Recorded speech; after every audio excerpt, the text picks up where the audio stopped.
नमस्कार, मेरा नाम भाऊ तोरसेकर है। मैं मराठी पत्रकार हूँ, हिंदी में वीडियो बना रहा हूँ। शायद मेरी हिंदी इतनी साफ सुथरी नहीं है, आप समझने की कोशिश करेंगे ऐसा विश्वास है। मंगलवार को लॉकडाउन के 21 दिन ख़त्म होने वाले थे और उसी दिन सुबह प्रधानमंत्री नरेंद्र मोदी ने एक वीडियो संदेश देश के नाम दिया। उसमें उन्होंने 3 मई तक लॉकडाउन बढ़ाने की घोषणा की। उसके पहले ही महाराष्ट्र, तमिलनाडु, पंजाब और कुछ राज्य तेलंगाना, उन्होंने 30 अप्रैल तक लॉकडाउन बढ़ाने की घोषणा की थी। घोषणा साफ थी कि और 19 दिन ये मामला चलेगा। 3 मई तक कोई भी ढिलाई नहीं दी जाएगी, लॉकडाउन चालू रहेगा। फिर भी उसी शाम को 14 अप्रैल की शाम को मुंबई के बांद्रा इलाका जो है मुंबई का, वहाँ बहुत सारी भीड़ यूपी, बिहार, कोलकाता जाने के लिए इकट्ठी हो गई और बड़ा मामला हो गया। उसमें विनय दुबे नाम के कोई उत्तर भारतीय संगठन चलाने वाले हैं, उनको अरेस्ट हुआ है। उसी संदर्भ में मराठी चैनल एबीपी, उसके पत्रकार राहुल कुलकर्णी को भी अरेस्ट हुआ है, क्योंकि उन्होंने गाड़ियाँ चलेगी ऐसी कुछ न्यूज़ दी थी और इनको अफवाह फैलाने वाले करके पकड़ा गया। उनको जामीन मिला है, जमानत मिली है। विनय दुबे जो है, उन्होंने तो सोशल मीडिया पर लोगों को इकट्ठा होने के लिए आह्वान किया था, तो लॉकडाउन तोड़ने का गुनाह है, उसके लिए उनको अरेस्ट हुआ है। विनय दुबे को कोई जमानत नहीं मिली है, उनको पुलिस कस्टडी में भेजा गया है। राहुल कुलकर्णी को जमानत मिली है। ये जो अफवाहों का मामला है वो हमें ज़रा समझ लेना चाहिए कि अफवाह कैसे फैलाई जाती है। उसकी मैं एक मानता हूँ कि जैसे गुनहगारों की एक मोडस ऑपरेंडी होती है, वो जिस ढंग से काम करते हैं उसकी एक शैली होती है कि किस ढंग से पीड़ितों को फंसाया जाए, फुसलाया जाए। उसकी जो कार्यशैली होती है उसको मोडस ऑपरेंडी बोला जाता है। झूठ जो फैलाया जाता है वो हमेशा सच जैसा होता है, सच नहीं होता है, सच जैसा होता है। सच लगे और आप लोग फंस जाए, इसी ढंग से जो पेश की जाती है उसको अफवाह बोलते हैं। लेकिन अफवाह फैलाने की एक मोडस ऑपरेंडी होती है। तो यहाँ भी एक बात है कि मराठी चैनल पर ये न्यूज़ आई कि गाड़ियाँ 14 को शुरू हो जाएगी, रेलगाड़ियाँ, लेकिन वो बात सच नहीं थी, आधी अधूरी थी।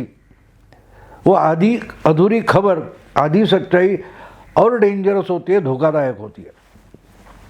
अभी एक बात साफ है कि मराठी चैनल तो हिंदी लोग ज़्यादा देखते नहीं होंगे, फिर भी ये न्यूज़ मराठी चैनल पर होने के बावजूद जो भीड़ इकट्ठा हुई उसमें शायद ही कोई मराठी चैनल का प्रॉब्लम हो सकता है।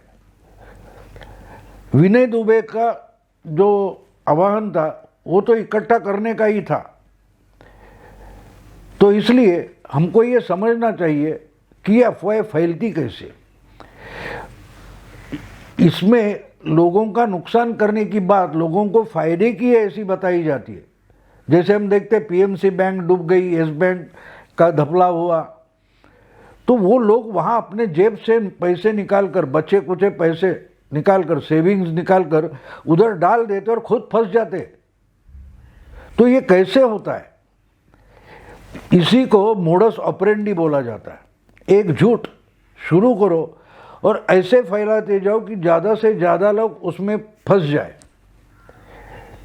ये कैसे फैला कि लोग तो थके हुए थे, हैरान थे, परेशान थे कि 21 दिन में अभी यूपी, बिहार से आए, इनको काम बंद है, खाना पीना कुछ ना कुछ गवर्नमेंट दे रही है, ऐसी बुरी हालत नहीं है।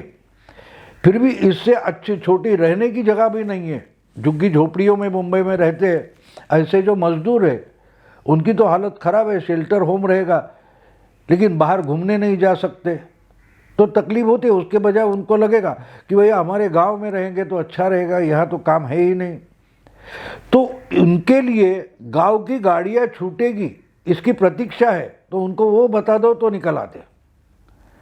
तो इसलिए ढंग ऐसा बताया गया कि वो 14 तारीख को गाड़ी छूटेगी क्योंकि 14 तारीख को ये तो उठने वाला था, तो इसी कारण वो इकट्ठा हो गए क्योंकि उनको जो चाहिए था वो बोला गया।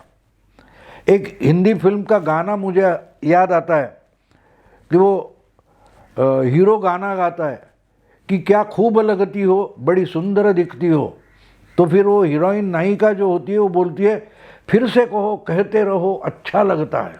आप समझ रहे बात कैसी होती है? जो लड़की हर जो जवानी में आती है लड़की, उसको हम खुद खूबसूरत है ऐसा लगता है और वो कोई बताए तो और अच्छा लगता है। तो वो हीरो क्या बोलता है, क्या खूब लगती हो, बड़ी सुंदर दिखती हो, तो हीरोइन बोलती है फिर से कहो कहते रहो अच्छा लगता है।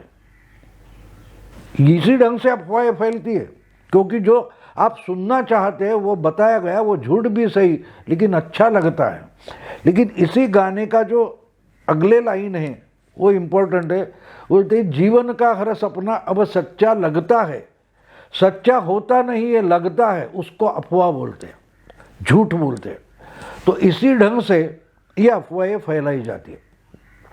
वो कहाँ तक जाती है ये तो बिल्कुल छोटा मामला मैं बताऊंगा, झूठ कैसे फैलाया जाता है और सच कैसे लगने लगता है। इसके लिए 2 किस्से मैं आपको बताऊंगा। 2002 में गुजरात में साबरमती एक्सप्रेस रोकी गई, गोधरा स्टेशन पर जलाई गई, उसमें 70 के आसपास जो प्रवासी थे वो मारे गए। तो उसके बाद गुजरात में दंगे फैलते गए, तो उसका सब जो जिम्मा था वो वहाँ के मुख्यमंत्री थे नरेंद्र मोदी पर डाला गया। तो नरेंद्र मोदी पर क्यों डाला गया, ये अफवाह कैसे फैली है आप समझना जरूरी है। कि वहाँ गुजरात में जब वो जलाए हुए मुर्दे लाए गए तो टीवी पर दिखाए गए, असल में वो दिखाना नहीं चाहिए फिर भी दिखाए गए, तो उससे हिंदुओं की भावना आहत हो गई थी, उनके मन में गुस्सा था, फिर भी उसको कंट्रोल में रखा गया था, सरकार की तरफ से अच्छा बंदोबस्त हुआ था। फिर भी अगर दंगे फैला नहीं है तो अफवाहें कैसी फैलाती है, इसका ये नमूना है। 3-4 दिन हो गए गुजरात में दंगे शुरू हो गए, लेकिन कैसे शुरू हो गए, तो उसको हवा देते देते गए पूरे गुजरात में, अहमदाबाद छोड़कर पूरे गुजरात में दंगे फैल गए। तो उसको एक अफवाह कारण थी। पॉलिटिक्स तो खेला गया उस पर, देश भर में खेला गया। तो गुजरात के एक आईपीएस बड़े पुलिस अफसर थे जिनका नाम संजीव भट्ट है। ये संजीव भट्ट जो थे उन्होंने एक अफवाह कांग्रेस वालों को भेजी कि मुख्यमंत्री नरेंद्र मोदी ने वरिष्ठ पुलिस अफसरों की एक मीटिंग ले ली उसी शाम को और उनको बताया कि भाई ये सब मुस्लिम लोगों ने किया है और हिंदुओं में बहुत सारा गुस्सा है, तो गुस्सा निकलने के लिए 2-3 दिन हिंदू दंगा वगैरह करेगा तो उनको रोको मत, होने दो, उनका गुस्सा निकल जाने दो। और इसलिए अगले 2-3 दिन दंगे हुए जिसमें मुस्लिमों को मारा गया वगैरह वगैरह। अब ये लेकर कांग्रेस वाले और बहुत सारे सेक्युलर पुरोगामी मीडिया था, पत्रकार थे, उन्होंने ये फैलाया कि मोदी ने डेलिबरेटली खुली छूट दी हिंदुओं को दंगा करने की। लेकिन ये बिल्कुल झूठ था, ये जब आगे चलकर, लेकिन आज भी वो बोला जाता है, लेकिन वो सरासर झूठ था। अब ये झूठ सामने कैसे आया? संजीव भट्ट ने बोला, लेकिन वो कांग्रेस ने और लोगों ने इतना फैलाया कि दूसरी साइड मोदी जी और बहुत सारे लोग उसके खुलासे करते थे, लेकिन वो नहीं छापा जाता था, प्रसिद्ध उसको पब्लिसिटी मिलती ही नहीं थी, बस वही झूठ रिपीटेड बोला जाता था। तो मुस्लिम भी देश भर के अस्वस्थ हो गए। ये कैसे फैलता है वो समझना जरूरी है। आगे चलकर जब दंगे फसाद खत्म हो गए, इलेक्शन होते रहे, तो तिस्ता सेटलवर्ड नाम की जो एनजीओ चलाती थी, उन्होंने इसके लिए मुस्लिमों को इंसाफ मिले इसके लिए सुप्रीम कोर्ट में याचिकाएं दायर की थी, और उससे एक स्पेशल इन्वेस्टिगेशन टीम अपॉइंट की गई। वो जो एसआईटी टीम थी, इन्होंने पूरा का पूरा जांच किया, और उसमें क्या निकल कर आया कि संजीव भट्ट ये झूठा बोल रहा है। संजीव भट्ट का जो एफिडेविट है वो भी झूठा है, ये आदमी सरासर झूठ बोल रहा है, और उसके झूठ को फैला गया। ये 4-5 साल के बाद आ गया, और निकाला किसने? जो सुप्रीम कोर्ट ने तिस्ता सेटलवाड के याचिका पर एसआईटी अपॉइंट की थी, उसने ही ये झूठ ढूंढ कर निकाला कि संजीव भट्ट झूठ बोल रहा है, क्योंकि उस दिन जो चीफ मिनिस्टर के घर में बैठक हुई थी वरिष्ठ अफसरों की पुलिस के, उसमें संजीव भट्ट था ही नहीं। लेकिन ये आदमी झूठ कैसे सच बनाने की कोशिश करता है, वो वही एसआईटी ने ढूंढ कर निकाला कि इसने जब एसआईटी को बताया कि मैं वहाँ गया था, मीटिंग को चीफ मिनिस्टर ने बुलाया था, तो मैं हाजिर था वहाँ, लेकिन ये था ही नहीं। ये कैसे प्रूव हुआ? तो उसने बताया कि मुझे वहाँ छोड़ने वाला ड्राइवर भी एफिडेविट दे चुका है कि मैंने साहब को चीफ मिनिस्टर के बंगलों पर छोड़ा था। लेकिन एसआईटी ने ढूंढ निकाला तो उसी दिन ये ड्राइवर अहमदाबाद में था ही नहीं, ये गुजरात में भी नहीं था। संजीव भट्ट का ड्राइवर उस समय महाराष्ट्र में डहाणू में हाजिर था, तो वो गाड़ी से कैसे छोड़ सकता है गुजरात के मुख्यमंत्री के घर में? तो ये झूठ तो साबित हो गया। लेकिन उससे 8-10 साल तक ये झूठ फैलाता रहा। आखिर मेरा ख्याल है 12-13 साल के बाद सुप्रीम कोर्ट ने उस पर मुहर लगाई कि संजीव भट्ट झूठ बोल रहा है। तो झूठ कैसे फैलाया जाता, और उस पर गुजरात भर में दंगे फैलाए गए एक आदमी के झूठ पर जो अफवाह थी। ये झूठ की मोडस ऑपरेंडी रहती है, अफवाह की ये मोडस ऑपरेंडी रहती है। और एक बात बताता हूँ आपके, यूपी में किसी जिले में एक बात हुई थी कि वहाँ का एक लड़का 12वीं का लड़का था, और वो बहुत होशियार था, एक गांव का लड़का था वो। तो उसने नासा, अमेरिका की जो अंतरिक्ष संशोधन करने वाली संस्था है, उसकी परीक्षा पास की, और उसको अभी नासा में कुछ काम मिलने वाला है, ऐसी अफवाह फैली गई। अब वो जो अफवाह थी वो घर में तो रहेगी नहीं, अपना बच्चा आइंस्टाइन ही अपने गांव में पैदा हुआ, ऐसे लोगों को, उस फैमिली को लगेगा। तो वो बोले, और 2-3 गांव में इतनी बात फैल गई कि वहाँ के एक लोकल तहसील लेवल के कोई पेपर में वो न्यूज़ छप गई। अब ये न्यूज़ छप जाने के बाद वो जिला और तालुका जो था, तहसील था, वहाँ के लोग रास्ते पर आ गए, अरे हमारे गांव में एक आइंस्टाइन पैदा हुआ और गवर्नमेंट उसके लिए कुछ नहीं कर रही है। तो उस समय मुलायम सिंह यूपी के चीफ मिनिस्टर थे। लोकल पेपर में ये न्यूज़ आ गई तो आज तक ने उठाई, हिंदी चैनल ने, लोकल पेपर में आ गई, हिंदी चैनल पर आ गई तो अंग्रेजी चैनल ने ले लिया, और इसका इतना बवाल हो गया कि मुलायम सिंह यादव जो वहाँ के मुख्यमंत्री थे, उन्होंने उस बच्चे को 25 लाख का अनुदान भी डिक्लेयर कर दिया। अब आगे चलकर हर आदमी जब एक झूठी बात आगे लेकर जाता है, वो सच बताने के लिए उसको मीठ मिर्च लगा देता है, नमक मिर्च लगा देता है। तो हर एक जो रिपोर्टर था, वो चैनल वाला था, वो उसमें कुछ ऐड करते जाता था। तो एक चैनल ने ऐसा बता दिया कि हमारे जो रॉकेट मैन बोले जाते हैं वो अब्दुल कलाम जी है, उन्होंने भी ये नासा की परीक्षा दी थी और वो भी उसमें पास हो गए थे। तो इतनी बात फैल गई कि अब्दुल कलाम उस वक्त हमारे राष्ट्रपति थे, उन्होंने ये सुना और वो हैरान हो गए। उन्होंने राष्ट्रपति भवन का जो प्रेस सेक्रेटरी था उसको बुलाया और बोला, लोगों के लिए और चैनल के लिए एक खुलासा करो कि ये जो बच्चा है वो शायद बड़ा होशियार रहेगा, मुझसे भी होशियार रहेगा, लेकिन उसने जो नासा की परीक्षा दी है वो मैंने कभी नहीं दी, क्योंकि नासा की ऐसी कुछ परीक्षा शालेय बच्चों के लिए होते हुए मुझे पता भी नहीं है, और कम से कम मैंने वो परीक्षा नहीं दी है। तो जब अब्दुल कलाम साहब के पास से ये खुलासा हुआ, तब हर चैनल को, हर पेपर को, हर पत्रकार को हैरान हो गए कि अरे क्या हो रहा है। फिर उल्टा ढूंढना शुरू हुआ कि ये न्यूज़ आई कहाँ से। जब हाँ उस पर और एक बात हो गई थी, राम गोपाल यादव जो मुलायम सिंह के भाई थे, है भाई, और वो राज्यसभा में समाजवादी पार्टी के नेता थे, उन्होंने राष्ट्रपति के पास समय मांगा था कि भाई ये बच्चे को हम आपको मिलाना चाहते, जो परीक्षा आपने दी वही हमारे इस बच्चे ने दी है। तब जाके राष्ट्रपति को खुलासा करना पड़ा और सब पत्रकार और चैनल उल्टा ढूंढने लगे कि ये बच्चे ने कहाँ से ये परीक्षा दी है। तब तक किसी चैनल को 2-3 दिन ये जरूरत नहीं पड़ी कि भाई बच्चे को जाकर मिले, उसको पूछे कहाँ से ये परीक्षा दी है तुमने। एक देहात का बच्चा इतनी बड़ी अमेरिका की नासा की परीक्षा देता है तो कैसे देता है, इसकी किसी पत्रकार को जरूरत नहीं। बस सनसनाटी है, सनसनी है, चलाओ न्यूज़, ब्रेकिंग न्यूज़ करो, ये तमाशा चलता रहा। लेकिन जब अब्दुल कलाम साहब का खुलासा आ गया तब उल्टे ढूंढने लगे कि भाई ये कहाँ से न्यूज़ आई है, सूत्र कहाँ के सूत्र है।